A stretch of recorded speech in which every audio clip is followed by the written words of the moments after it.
Hello, good evening to all of you my student. चलिए कक्षा 11वीं वालों के लिए आपको जो उसके पहले वाला जो शॉर्ट था उसमें आपको टाइप ऑफ सेट्स बता दिए गए थे, मतलब जितने भी समुच्चय के प्रकार से कुछ आपको प्रकार बता दिए गए थे। जैसा कि आप यहाँ देख रहे हैं कि एकल समुच्चय हो या फिर आपका परमित समुच्चय हो या फिर अपरमित समुच्चय हो, ऐसे करके, और जो आपका ये रिक्त समुच्चय हो, ये सब के बारे में आपको जानकारी दे दी गई थी। अब ये समुच्चयों का सेट का मतलब है कि आपको समुच्चय दिए जाए, उनका फिर से आप पुनः समुच्चय बना सके। ये समुच्चय सेट कहलाते हैं। 5 प्रकार हो गया।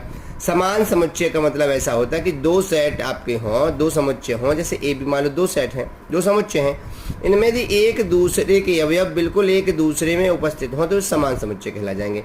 एक और होता है समतुल्य।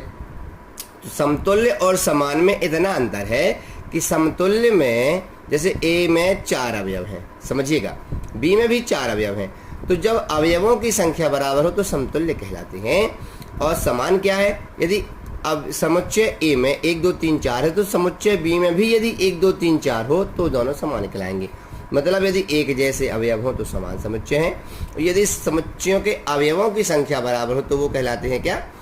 समतुल्य समुच्चय। अभी आपकी जो टिप्पणी दी हुई है, इन टिप्पणियों को आपको सभी को पढ़ना है।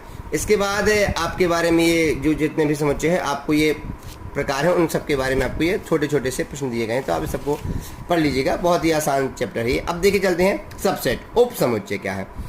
समुच्चय ए और बी इस प्रकार हो कि ए का प्रत्येक अवयव बी का भी अवयव हो तो समुच्चय ए को बी का उप समुच्चय कहते हैं। मतलब यदि उप समुच्चय का मतलब है समुच्चय का भी छोटा प्रकार।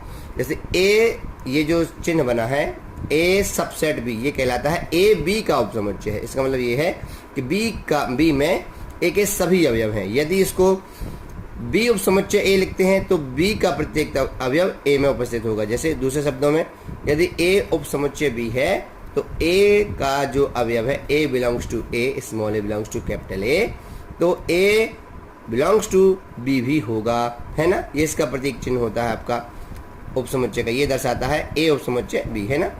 अब चलते हैं आपको नेक्स्ट प्रकार में। अब नेक्स्ट प्रकार आपका जो होता है, देखिए ये उप समुच्चय हो गया अपना। अब चलिए इसके कुछ आपको ये प्रकार दिए गए हैं, उप समुच्चय के जो प्रश्न हैं उसके प्रकार हैं। अब इसके बाद अपना जो नेक्स्ट शॉर्ट रहेगा उसमें आपको, हालांकि ये जो कुछ अंतराल है, इन अंतराल को बता दिया जाएगा। और एक छोटा सा ये जो है घात समुच्चय, तो घात समुच्चय में आपको पता कि जितने उसके अवयव हैं उसमें उसके घात लगा दीजिएगा तो इसका घाती समुच्चय हो जाएगा। तो चलते हैं नेक्स्ट शॉर्ट के साथ। तब तक चैनल को सब्सक्राइब करें, वीडियो को लाइक करें, ज़्यादा से ज़्यादा शेयर करें। जय हिंद। पढ़ते रहिएगा।